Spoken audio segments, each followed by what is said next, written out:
আছেন সবাই? তো আজকে আপনাদেরকে দেখাবো, দেখেন এই খেরের পালার মধ্যে কতগুলা পাখি এখানে বাসা করেছে। তা আমরা সচরাচর দেখে আসি যে বাঁশের জারে বা গাছের আগালে পাখিরা বাসা করে থাকেন। তো এখানে দেখতে পাচ্ছি খেরের পালার মধ্যে অনেকগুলা পাখি তারা বাসা করে আছে। আরও পাখি তারা বের হয়ে চলে গেছে। তো আপনাদেরকে আমি দেখানোর চেষ্টা করতেছি। দেখেন কিছু কিছু পাখি যে খেরের পালার ভিতরে বাসা করে এখানে আছে। তো এরকম পাখির বাসা আমি আজকে প্রথম দেখলাম, এর আগে কখনো দেখি নাই যে খেরের পালার মধ্যে এতগুলা পাখি একসাথে বাসা করে।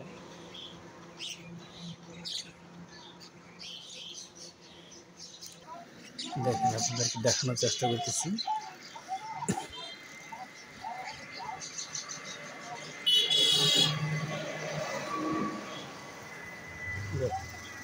অনেক পাখি, আরও পাখি তাদের খাবারের জন্য সংগ্রহ করার জন্য চলে গিয়েছেন বিভিন্ন জায়গায়। তো সন্ধ্যার পরে তারা সবাই এখানে আসেন। তো খেরের পালার চতুর্পাশেই এরকমভাবে বাসা করে তারা থাকে। এখানে কয়েকশো পাখি হবে, এখানে তারা বাসা করে এভাবে তারা আসেন আর কি। তো দেখে আমার অনেক ভালো লাগলো যে এরকম একটা পাখির বাসা সর্বপ্রথম আমি দেখতে পেলাম, এই জন্য আপনাকে দেখানোর চেষ্টা করলাম। তো আশা করি আপনাদের ভালো লেগেছে।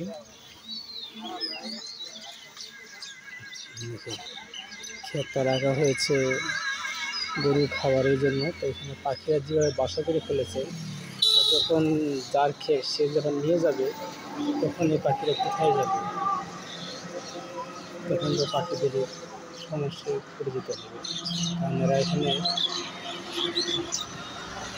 অনেক পাখি একসাথে বাসা করে এখানে বসবাস করতেছেন।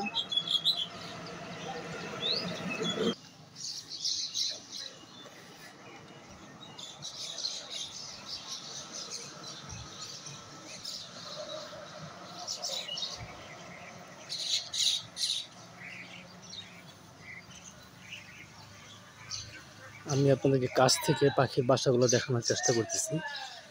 তো অনেকগুলো পাখি বের হয়ে যাচ্ছে, দেখেন কীভাবে তারা বাসা করে এখানে আছেন। দেখেন কীভাবে গর্ত করে দেন, ভিতরে বাসা করে আছে।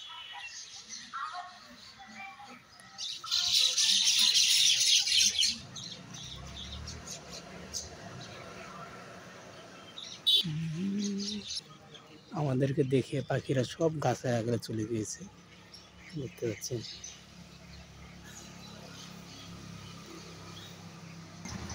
সবাইকে ধন্যবাদ আমার পাশের সাথে থাকার জন্য। তো ভিডিওটি এখানেই শেষ করতেছি। পুরো অন্য আরেকটি নতুন ভিডিও নিয়ে আপনাদের মাঝে চলে আসবো। সে পর্যন্ত আপনারা সবাই ভালো থাকবেন, সুস্থ থাকবেন, নিজের খেয়াল রাখবেন। সবাইকে ধন্যবাদ।